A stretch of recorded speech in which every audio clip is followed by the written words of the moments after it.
I discovered why one family controlled Europe's fate, and nobody talks about it. Look, I need to tell you something that's going to sound absolutely insane, but stick with me, because what I'm about to reveal will completely change how you see modern finance, power, and even the world wars. I've spent months digging into this, and honestly, I lost sleep over what I found. We're talking about a single family, one family, that literally decided the outcome of Europe's greatest war. A family that funded both sides of conflicts. A family so powerful that kings and prime ministers waited for their approval before making decisions. And here's the thing that really gets me. Most people have heard the name Rothschild, but they have absolutely no idea just how deep this rabbit hole goes. Before we dive in, let me ask you something. What if I told you that one man knew Napoleon was defeated an entire day before the British government did?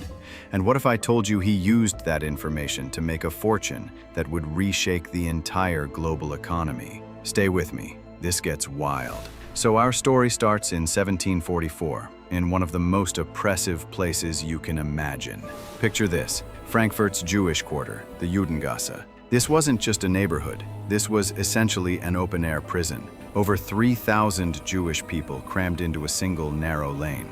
They couldn't leave at night. They couldn't leave on Sundays. They were banned from parks, coffee shops, basically anywhere Christians gathered. They couldn't even congregate in groups larger than 2 people. Think about that for a second.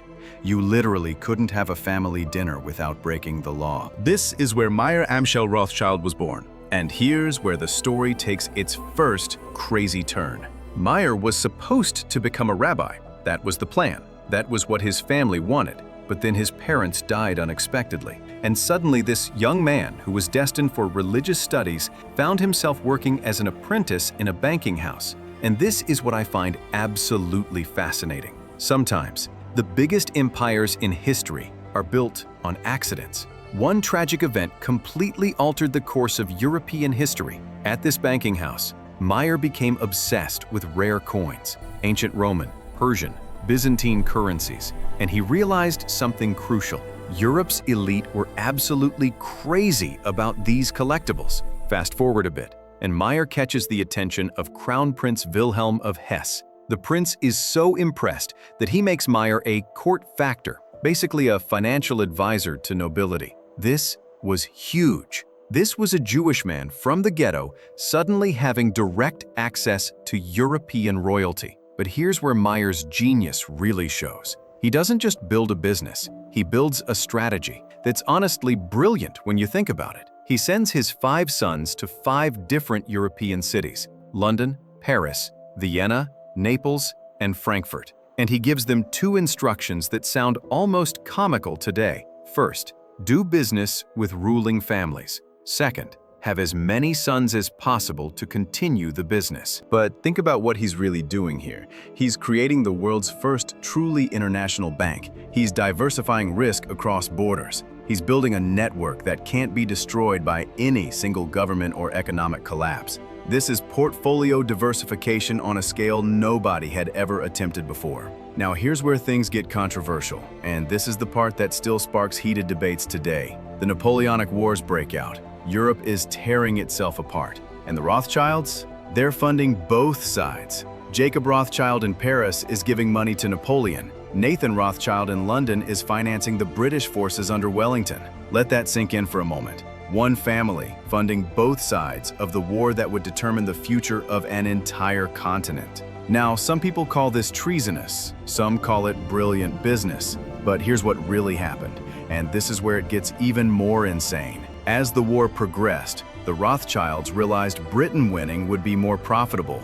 So Jacob in Paris starts limiting funds to Napoleon, while Nathan in London increases funding to Wellington. One family literally tipping the scales of history.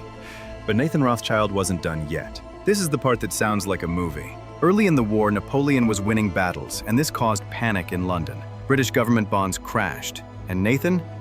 He bought them up at absolutely rock-bottom prices. But he also did something else, something that shows just how far ahead he was thinking. He built his own private courier network, faster than anyone else's, more reliable than the government's. When Napoleon was finally defeated at Waterloo, Nathan Rothschild knew about it a full 24 hours before the British government did. 24 hours. He sold those bonds he'd bought at bargain prices for massive profits. We're talking wealth that would be worth billions today. Now, this is where the story gets darker, and I need to address this because it's important. Napoleon had actually been good to Jewish communities. He'd given them equal rights, ended centuries of discrimination. So when a prominent Jewish family helped defeat him, French intellectuals were furious. The Rothschilds became a symbol, sometimes fairly, often unfairly, of everything people feared about capitalism, globalization, and financial power beyond national borders. This resentment would be exploited for generations. It would fuel conspiracy theories that persist even today. Some legitimate criticism, but also a lot of dangerous anti-Semitic rhetoric that we need to be very careful about. I'm not here to defend or attack. I'm here to tell you what actually happened. After the wars, the Rothschilds didn't just rest on their wealth. They pivoted hard into industrialization, railways, coal mines, steel production.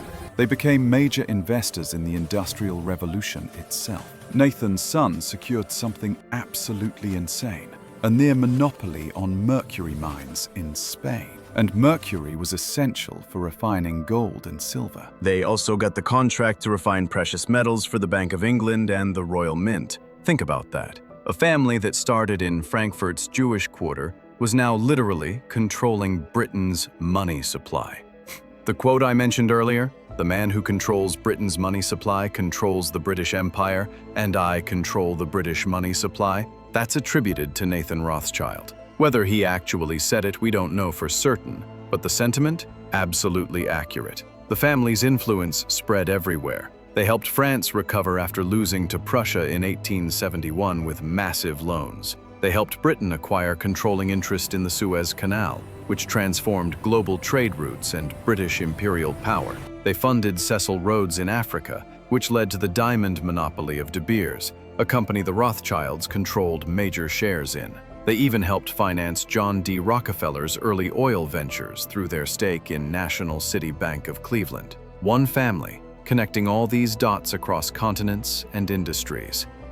Now, here's something that often gets left out of these stories. The Rothschilds were also massive philanthropists. In Frankfurt alone, they managed 30 charitable foundations: libraries, hospitals, orphanages, schools, homes for the elderly. They funded scientific expeditions. They were patrons of the arts. Their collections enriched museums that still exist today. They also heavily supported Jewish settlement efforts that eventually led to the establishment of Israel. The famous Balfour Declaration in 1917 was even addressed to Lionel Walter Rothschild. Were they perfect? No. Were they sometimes ruthless? Absolutely. But the picture is more complex than simple villain or hero narratives. But here's the thing about empires. They don't last forever. The Naples branch closed in 1863 after Italian unification. The Frankfurt branch closed in 1901, ironically because they ran out of male heirs. Remember Meyer's instructions? Then came the truly tragic part. The Vienna branch was destroyed by the Nazis. Family members fled or were imprisoned. Everything was seized. In France, the Vichy government during World War II took their properties. Even after surviving the war, the socialist government nationalized their Paris bank in 1982. By the end of the 20th century, 4 of the 5 original branches were gone. Only London remained. So where are they now? Still incredibly powerful, actually. In 2008, they reorganized all family holdings under one company. Their wealth is estimated at $1.2 trillion collectively. They still operate in financial services, real estate, mining, energy. They own over 24 wineries worldwide. One of Nathan Rothschild's original banks still operates today, reporting billions in revenue and managing over $100 billion in assets. So here's what keeps me up at night. How much of our modern financial system was shaped by decisions this one family made? How many historical events turned out the way they did because of Rothschild funding or influence? And here's the even crazier thought. If Meyer Rothschild's parents hadn't died early, if he'd become a rabbi like planned, how different would our world be? Would Napoleon have won? Would Britain have dominated the 19th century? Would the Industrial Revolution have unfolded differently?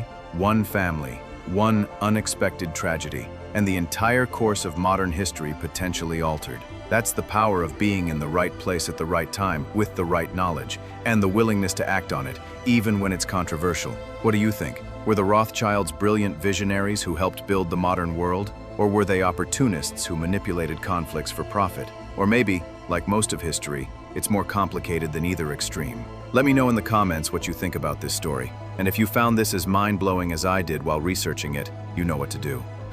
This is the kind of history they don't teach you in school. And honestly, I think it's because it asks uncomfortable questions about power, money, and who really shapes the world we live in. Thanks for watching. See you in the next one.